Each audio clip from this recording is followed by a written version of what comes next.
You know what? You've never multiplied 9 and 7 in your life ever. I know you must be thinking that I've gone crazy because you think you know the answer. And rightly so. 9 to 7 is 63. And I'm sure all of us know this. But think about it. Did you ever multiply 9 and 7 on paper? Not really. All you have done is learned the value by heart. 9 into 7 is 63, or 8 into 6 is 48, or 7 into 5 is 35. But then, is there a way that you can multiply such numbers on paper the way you do multiplication of two-digit numbers? Like we all know how to multiply 32 and 47. There's a way out, right? There's a process that can be followed. But is there a process to multiply single-digit numbers on paper? You may not really need it since you know the answers, but believe me, if you understand the math behind this multiplication and extrapolate this to larger numbers, life becomes really easy. So in this video today, we are going to look at how do we multiply simple single digit numbers on paper and the math behind it.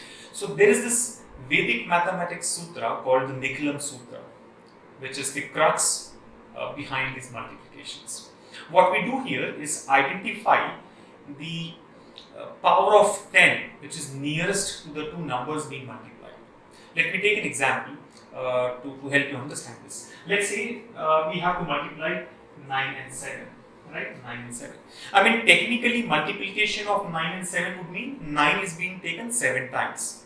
9, 9, 9 and so on 7 times adds up to 63. Or you can do it the other way around, right? The number 7 is being taken 9 times. 7, 7, 7 and so on 9 times would result in 63. But then how do you actually multiply? Let's look at that. So we are talking about Nikhilam Sutra, right? There we need to consider a base value. And in this case our base is going to be 10, right? Base is 10 because see the numbers 9 and 7 both are close to 10 here. So how does this method work? Very simple. The first step is to identify the distance of these two numbers from the base that we have chosen.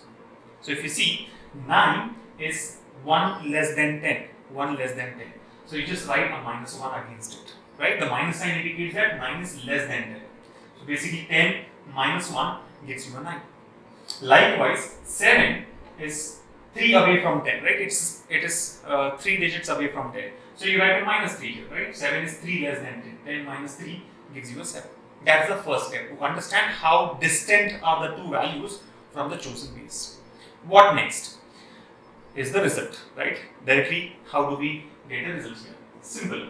Now you know that the answer here is going to be a two-digit number, right? We're going to have a unit space and a tens space. So let's first look at how do we get a tens space, right? Very interesting. All you need to do is take 9 and subtract 3 from it, right? I mean, look at this. You try and do this calculation. 9 minus 3. You have the original value 9, you got a minus 3 against the other number 7. So just subtract these two. 9 minus 3 gives you a 6. So your tens place here is 6. Meaning we have something in 60s, right? The result is going to be in 60s. But is that the only way to do it? No. You can also do it the other way around, right? Take the number 7 and subtract 1 from it, right? Try doing this. 7 minus 1 is also 6. So either ways you get the same digit always. Your tens place in this case is going to be 6, right? The number is in 60s, right? So 9 minus 3 or 7 minus 1. By the way, if you observe, we have got a symbol here, right? There is this cross that we have obtained here. And it is believed that the same cross sign which came into existence for multiplication, right? To indicate multiplication actually came from this method.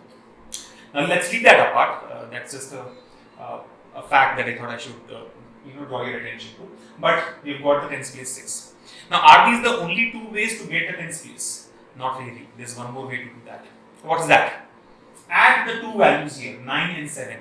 9 and 7 is 16, right? 9 plus 7 is 16. And subtract the chosen base, 10. 16 minus 10 is 6.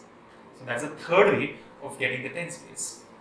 And I have one more way to get tens place here. What is that? Take the base and subtract the two digits that you've got here. do the arithmetic sum of these three values. So 10 minus 1 is 9, minus 3 is 6. So that again gives you the same units or tens place, which is 6, right? So either the cross subtractions or the total of the two values and difference of base from that, or subtract the two differences from the bases. Do whatever is the most convenient to you. I always prefer doing this cross subtraction because that's the easiest. And rest assured that you're going to get the same tens place for any of these four methods. You don't really have to verify to check if you're getting the same answer or not. So that's about the tens place. Now how do you get the units place? Right? How do you get the units place? Simple. Minus 1 and minus 3 are the two digits that we have got here. Multiply these two. Minus 1 into minus 3 is a plus 3, right? Minus 1 into minus 3 is plus 3, and that becomes your tens place. So 63 is the answer. 9 into 7, 63 is the answer. Isn't that correct?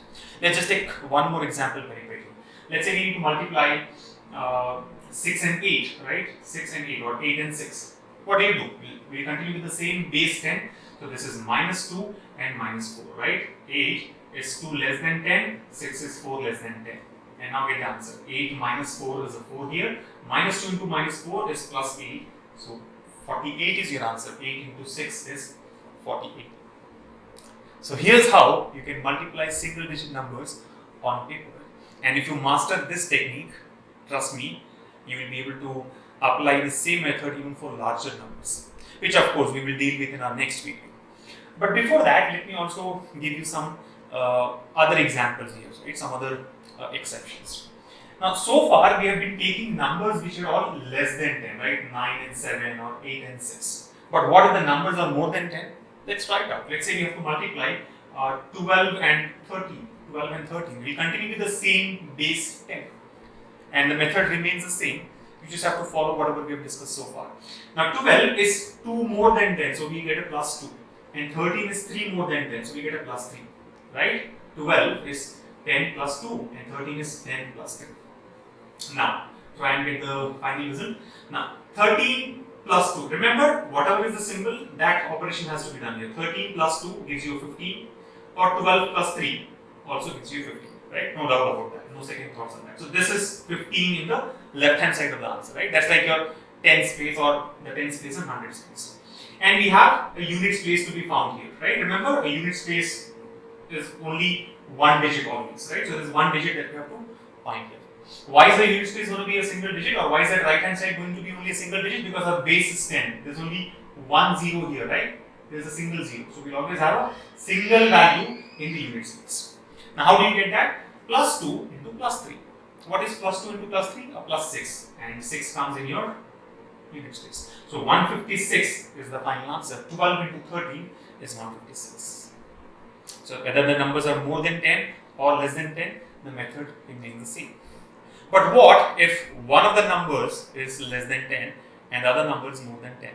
Right? Let's say the multiplicand is less than 10 and multiplier is more than 10. Does the method hold true? Of course, yes. It is one method which can be applied across all the numbers that you can think of. So let's take an example of that sort. Let's say I have to multiply 14 with maybe 7. Let's try this, 14 with 7. So what happens? This is a plus 4 and here's a minus 3, right? Plus 4 and minus 3. Now how do you get the final answer? 14 minus 3 gives you 11, or 7 plus 4 also gives you 11 here, right? Now here comes the challenge. You know that you have to get a single digit number here, but then the values that we have put up here are a plus 4 and minus 3. So first of all, we have got a negative multiplication here, right? Plus 4 into minus 3 is minus 12. Up until now, we are getting all positive results. Minus into minus plus, minus into minus plus, plus into plus is a plus. But now we have a negative result, right? Plus into minus is minus. We've got a minus. And on top of that, our result itself is a 2-digit number.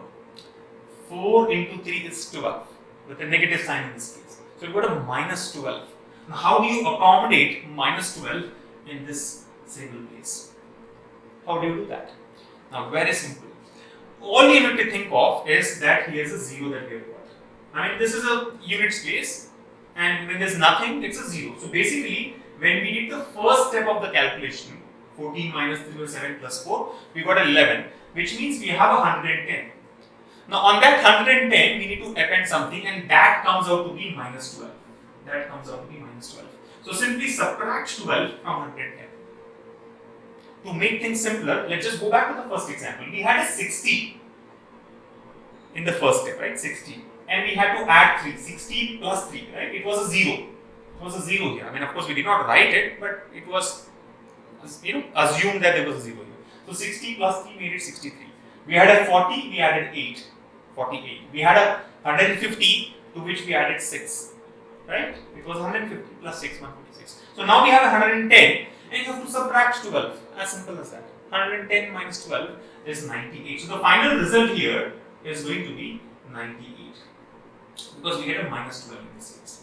Right? And you know that 14 times 7 is 98. So the last example is very important. It throws light on two exceptions. So one is, what if there is a negative result? It's just simple. If there is a negative, like in this case, let's say if you had a minus 6, what would you do? 150 minus 6. We got a plus 6.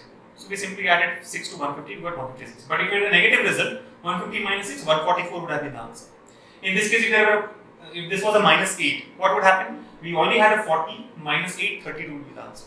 So we have a 110 minus 12, whatever is the result.